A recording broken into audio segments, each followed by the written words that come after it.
আচ্ছা, একটা প্রশ্ন করি।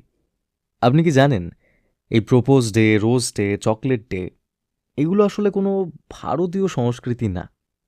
তাহলে প্রশ্ন হলো, এই ৭ তারিখ থেকে ১৪ তারিখ পর্যন্ত এই প্রেমের পুরো সপ্তাহটা এলো কোথা থেকে?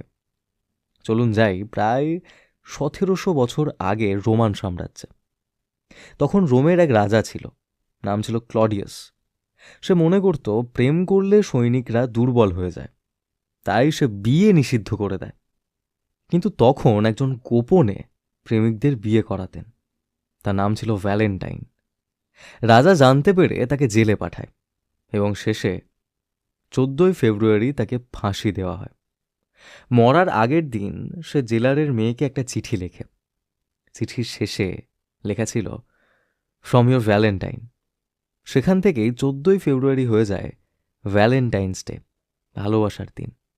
তাই এই রোজ, প্রপোজ, চকলেট, টেডি, হাগ, কিস এই সব দিন কিন্তু আসল গল্পের অংশ নয়।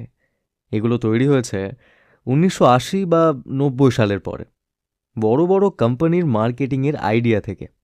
ফুল বিক্রি হবে তাই রোজ ডে, চকলেট বিক্রি হবে তাই চকলেট ডে, টেডি বিক্রি হবে তাই টেডি ডে। এছাড়াও আছে, মানে সহজ ভাষায় বললে, প্রেমের সাথে ব্যবসার মিক্সচার। আমরা ভাবি এটা ঐতিহ্য, কিন্তু বাস্তবে এটা একটা গ্লোবাল মার্কেটিং ক্যালেন্ডার।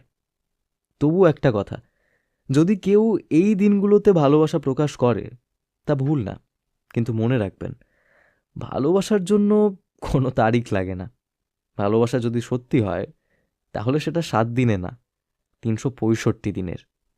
এই ভিডিওটি যদি আপনারা ইউটিউবে শুনে থাকেন তাহলে নিচে থাকা সাবস্ক্রাইব